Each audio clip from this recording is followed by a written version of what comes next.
क्या चल गया नई इंदिरा अम्मा का जादू? प्रियंका ने खुद को कहा कि जब आप इंदिरा अम्मा कहते हैं तो जिम्मेदारी का एहसास होता है।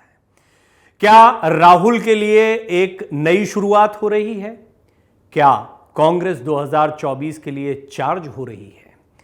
कर्नाटक के जो एग्जिट पोल के नतीजे आए वो कांग्रेस के लिए बल्ले बल्ले करने वाले रहे। एक खुशी की लहर सी दौड़ गई। हालांकि देखिए 50-50 का मामला ऐसे है कि कुछ एग्जिट पोल हैं जिन्होंने मामला फंसता या त्रिशंकु विधानसभा का भी दिखाया है, लेकिन 5 ऐसे भी हैं जो क्लियर मेजॉरिटी कांग्रेस के लिए दिखा रहे हैं। क्या बजरंग दल का मुद्दा कांग्रेस को नुकसान पहुंचाने के बजाय फायदा पहुंचा गया? ऐसी बहुत सारी बातें हैं जिन पर बातचीत करने के लिए वरिष्ठ पत्रकार सुमित अवस्थी मेरे साथ मौजूद हैं। सुमित जी, स्वागत है सबसे पहले आपका। सुमित जी, एक बहुत बड़ी बात, जो पहला सवाल है, मैं प्रियंका अम्मा ऐसे करके एक रिपोर्ट हमने चलाई थी, क्योंकि प्रियंका गांधी को इंदिरा गांधी से कंपेयर बहुत किया जाता है, लेकिन ये पहला मौका आया जब इंदिरा अम्मा का जिक्र खुद उन्होंने किया और कहा तेलंगाना में कि आप जब मुझे इंदिरा अम्मा कहते तो जिम्मेदारी का एहसास होता है। क्या प्रियंका का जादू चलता दिखाई दे रहा है? प्रवीण, इतना आंसर आसान नहीं जितना आसान सवाल था।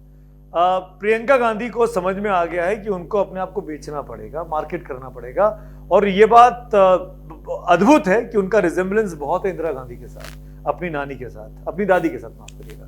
तो कुल मिलाकर प्रियंका गांधी अगर अपने आप को वैसे पिच कर रही हैं तो जाहिर तौर पर प्रियंका गांधी भी सियासी दांव पे सीख गई है। उनको ऐसा करने में अब आनंद आ रहा है। और प्रियंका गांधी को ये कहना कि मैं इंदिरा अम्मा की तरह दिखती हूँ, अब मुझे जिम्मेदारी का एहसास होता है, ये इस बात की ओर इशारा करता है कि प्रियंका गांधी को समझ में आ रहा है कि अगर नरेंद्र मोदी का मुकाबला कोई कर सकता है, कोई चेहरा, तो वो इंदिरा गांधी की पॉपुलैरिटी कर सकती है। क्योंकि बीते 9 सालों में भारतीय जनता पार्टी ने पंडित नेहरू को हिंदुस्तान के इतिहास को लेकर बहुत सी बातों को लेकर बदनाम करने की कोशिश की। इंदिरा गांधी का नाम भी लेते हैं, लोकतंत्र को जो इमरजेंसी लगी वो सब बात करके, लेकिन क्योंकि प्रियंका गांधी का रिजेम्बलेंस है इंदिरा गांधी के साथ, वैसी माना जाता है कि वो वैसी वाकपटु है, वैसी वो संगठन करता है, लोगों को साथ लेकर चलती हैं, और वैसा ही उनका क्रेज है एक। तो प्रियंका गांधी को लगा कि शायद इस नाम से चलें और चल पड़े। और इसलिए एक खास बात है कि दक्षिण भारत में हमको नहीं भूलना चाहिए कि कांग्रेस काफी जड़ों तक, काफी अंदर तक उसकी जड़ें मजबूत हैं, रूरल इलाके तक। और रूरल इलाके में चाहे वो तेलंगाना हो, चाहे वो कर्नाटक हो, चाहे वो तमिलनाडु हो, वहां पे आज भी इंदिरा गांधी है। और वो इंदिरा अम्मा की पार्टी के तौर पर ये पार्टी जानी जाती है। पहले इंदिरा अम्मा थी, फिर सोनिया अम्मा थी, और अब उनको प्रियंका गांधी के तौर पर वैसा ही चेहरा मिल गया है। तो वैसे अगर वो अपने आप को पिच कर रही है तो इनकी एक चुनावी दांव आप कह सकते हैं। दूसरा अहम सवाल, क्या भारत जोड़ो यात्रा काम आ गई कांग्रेस के?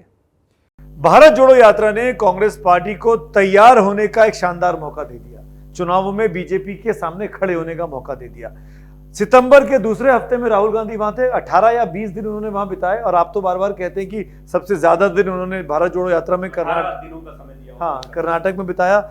मुझे लगता है कि सितंबर के महीने में कांग्रेस ने कर्नाटक की जनता की नब्ज पकड़ी और उसको समझ में आया कि कर्नाटक की जनता को क्या चाहिए, क्या एक्सपेक्टेशन है उनकी पार्टी से, और उस मोमेंटम को कैपिटलाइज करने में सितंबर से लेकर और अब मई में हम आ गए हैं, कांग्रेस ने उस मोमेंटम का फायदा उठाया। चाहे वो मुफ्त में बिजली देने की बात कर दी हो, या जनता को, महिलाओं को शिक्षा की बात कर दी हो, फ्री टिकट की बात कर दी हो, बेरोजगारी भत्ते की युवाओं के लिए बात कर दी गई हो, ये ऐसी चीजें थी जो वहां की जनता को जिसकी जरूरत थी। और सबसे बड़ी बात ये उनके ऊपर, बीजेपी पर चिपका दिया कि ये करप्शन वाली पार्टी है, ये भ्रष्टाचार को बढ़ावा देती है पे सीएम का बात करके।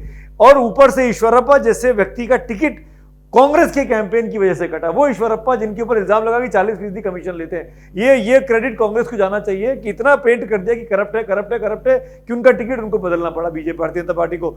इन तमाम चीजों से जो भारत जोड़ो यात्रा के दौरान कांग्रेस को देखी समझी कांग्रेस के रणनीतिकारों ने, उसका असर कम से कम एग्जिट पोल तो दिखा रहे हैं। एग्जिट पोल में, जैसा मैंने शुरुआत में ही आपको बताया, ज्यादातर एग्जिट पोल कांग्रेस की जीत की ओर इशारा कर रहे हैं। हालांकि 13 तारीख तक का इंतजार करना होगा जब फाइनल नतीजे सामने आएंगे, क्योंकि इसमें एक बड़ा आपको डिफरेंस भी दिखाई देता है कि एक्सिस माई इंडिया अगर 140 दे रहा है हायर साइड पर, जो कि मल्लिकार्जुन खड़गे का दावा भी था, वोट देते हुए उन्होंने पत्रकारों से बात करते हुए कहा था कि यूं तो जीत के लिए 113 के आसपास सीट चाहिए, लेकिन हमें लगता है कि हम 130 से 135 सीटों तक ला सकते हैं। तो ये दावा, और ये राहुल गांधी, डीके शिव कुमार भी ये दावा करते रहे। एक और बड़ी अहम बात, आखिरी दिनों में आपने देखा कि मुस्लिम आरक्षण से मुद्दा शुरू हुआ, बजरंग दल तक चला गया और बीजेपी इस चुनाव को लड़ पाई क्योंकि उसके पास ये दो मुद्दे थे। बाकी के सारे मुद्दे कांग्रेस के हाथ में दिखाई दे रहे थे।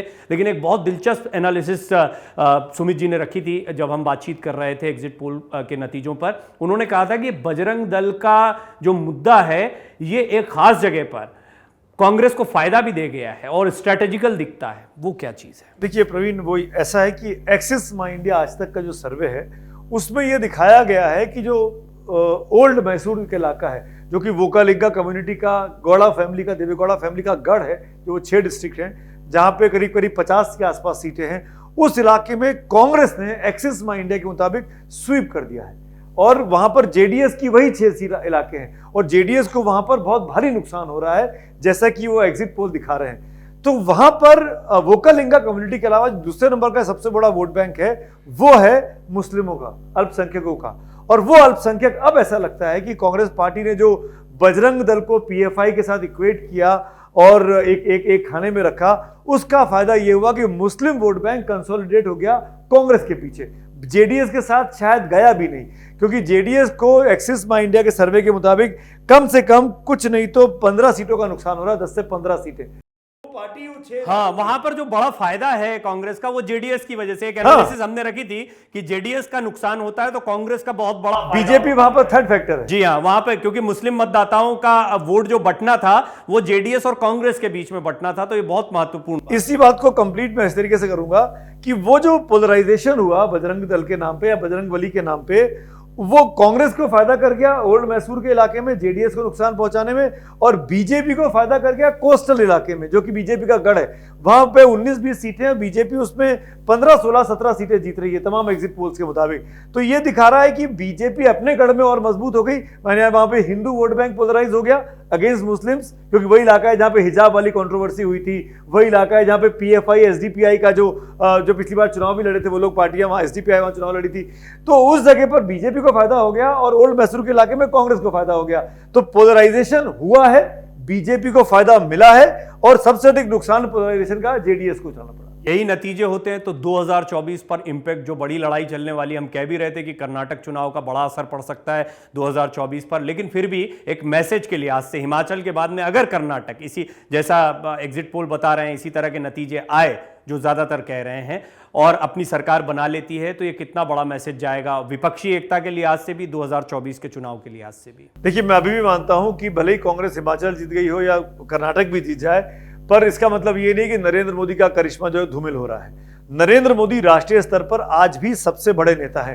नरेंद्र मोदी के सामने ना प्रियंका खड़ी हो पाती है ना राहुल गांधी खड़े हो पाते हैं। इनफैक्ट दो लोग एक दूसरे के ऊपर भी खड़ा कर यहाँ उनका चेहरा सबसे बड़ा था, इस पे भी ये भी साख पर प्रश्न नहीं, इसलिए मेरी बात, उन्हीं के चेहरे को रखा मेरी बात इसलिए कंप्लीट, मेरी बात कंप्लीट होने दीजिए। कर्नाटक का मिजाज, वहां के वोटर का मिजाज राष्ट्रीय स्तर पर बिल्कुल अलग है। वो राष्ट्रीय स्तर पर राष्ट्रीय मुद्दों पर वोट करता है और प्रादेशिक स्तर पर प्रदेश के मुद्दों पर वोट करता है। इंदिरा गांधी को थंपिंग मेजॉरिटी दिलाने वाला 1980 में जो पूरा भारत था, उसमें कर्नाटक में जब चुनाव होते हैं 82-83 में, तो रामकृष्ण हेगड़े को चुन लिया जाता है। कांग्रेस चुनाव में हार जाती है जबकि वहां पर इतनी बड़ी संख्या में लोकसभा जीत के आए थे। तो ये साफ, ये हर साल ये इंदिरा गांधी के वक्त से हम देखते आ रहे हैं प्रवीण कि कर्नाटक का जो वोटर है वो दिल्ली के हिसाब से वो अलग वोट करता है और कर्नाटक के हिसाब से अलग वोट करता है। तो ये कह देना कि कर्नाटक में अगर मान लो मैं एक्सिस माई इंडिया का सर्वे बिल्कुल ठीक है कि 140 सीटें आ रही हैं कांग्रेस की, 140-150 सीटें आ रही हैं, तमाम सट्टा बाजार भी ऐसा प्रेडिक्ट कर रहा है कि 140 सीटें आ सकती हैं। इसका मतलब यह नहीं है कि दिल्ली में, कर्नाटक में जब चुनाव होगा तो 28 लोकसभा सीटों में से भारतीय जनता पार्टी 5-7 में सीमित हो जाएगी, वो नहीं है। बीजेपी राष्ट्रीय स्तर पर आज भी वहां के अंदर लोकप्रिय पार्टी है और कांग्रेस को मुश्किल आने वाली है वहां। कर्नाटक में बीजेपी को लेकिन यह लगता था कि अगर प्रधानमंत्री मोदी का चेहरा रखेंगे, या फिर उनके पास ऑप्शन ही ये था, इसके अलावा कोई ऑप्शन नहीं था, या प्रधानमंत्री मोदी से सचमुच उनको उम्मीद थी, क्योंकि आप जो कह रहे हैं कर्नाटक का मिजाज अलग है, निश्चित तौर पर बीजेपी ने भी ये सोचा होगा, लेकिन इसके बावजूद अगर पीएम मोदी को मैदान में उतार रहे हैं, उनकी साख को सामने रख रहे हैं बिल्कुल गुजरात वाले अंदाज में, तो कम से कम वो तो ये सोच रहे हैं कि पीएम मोदी का करिश्मा यहां पर राज्य के चुनाव में या विधानसभा चुनाव में भी वैसा ही चलेगा। इसको आप ऐसे देखिए ना, ऐसे भी आप देख सकते हैं प्रवीण कि अगर वो नरेंद्र मोदी को नहीं उतारते, उसको चेहरा नहीं बनाते और बोम्मई और येदियुरप्पा के नाम पे चुनाव लड़ते तो 40-50 सीटों पर सिमट जाते। आज अगर 80-90 सीटें तमाम एग्जिट पोल में अगर एक कॉमन फैक्टर निकालेंगे बीजेपी के खाते पे, तो करीब 90 सीटें बीजेपी को पा रही है।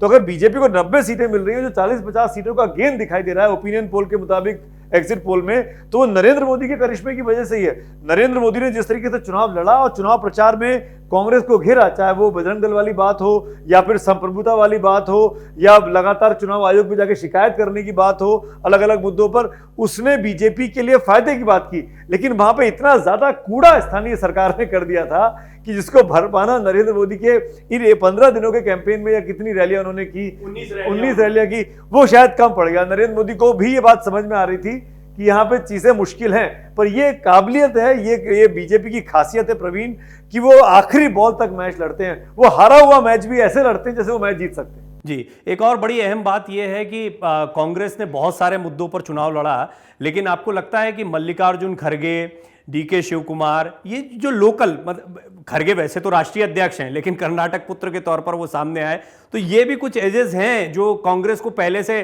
थोड़ा सा इस चुनाव में, इस कंपटीशन में मजबूत बना रहे थे कि कांग्रेस के ये वो चेहरे जिनको महत्व दिया जा रहा है और वो चुनावी मैदान में बीजेपी के खिलाफ उतरे। देखिए प्रवीण, पूरे चुनावी कैंपेन के दौरान बीते 1 महीने की अगर मैं बात करूं तो मुझे बार बार इस बात को लेकर लगता रहा कि एंटी इनकम्बेंसी जबरदस्त है। स्थानीय सरकार और स्थानीय विधायकों के खिलाफ जबरदस्त नाराजगी है। मैं ये उम्मीद कर रहा था कि बीजेपी बड़ी संख्या में अपने कैंडिडेट्स को बदलेगी, जो कि वो नहीं कर पाई, क्योंकि बीजेपी को लगा येदियुरप्पा के प्रेशर में कि अगर हम सबको बदलेंगे, जैसा कि गुजरात उन्होंने एक्सपेरिमेंट किया था, तो पार्टी को और नुकसान हो जाएगा। जो पार्टी की 104 सीटें आई थी वो भी नहीं आ पाएंगी। ये जो दो सबसे बड़े फैक्टर थे कि करप्ट सरकार है और दूसरा एंटी इनकम्बेंसी है, इसके ऊपर जो मुजम्मा पहना दिया कि कर्नाटक का अध्यक्ष है हमारा, जो कि दलित कम्युनिटी से आता है, खड़गे साहब, सिद्धारमैया की पॉपुलैरिटी ओवर बोम्मई, कि सिद्धारमैया ज्यादा पॉपुलर निकलते हैं, डीके शिव कुमार का चुनाव संगठन पर पकड़ और चुनाव मैनेज करने को लेकर पैसे की उनकी ताकत, जिस तरीके से वो पैसा बांटते हैं, देते हैं लोगों को, की समस्याओं को दूर करते, कई वीडियो भी उनके वायरल हुए जिसमें वो पैसा खुलेआम देते हुए चुनाव प्रचार के पहले दिखाई दे रहे थे। इन तमाम चीजों के साथ साथ फिर जब प्रियंका गांधी और राहुल गांधी ने कमान संभाली, उसने कुल मिलाकर कांग्रेस के लिए फायदे का सौदा साबित कर दिया। बहुत बहुत धन्यवाद सुमित जी आपका। मैं चाहूंगा कि आप लोग जरूर टिप्पणी करें, आपको लगता है एग्जिट पोल के नतीजे असली नतीजे साबित होंगे या नहीं? अपने जवाब जरूर दें। मन से उजाला कर चले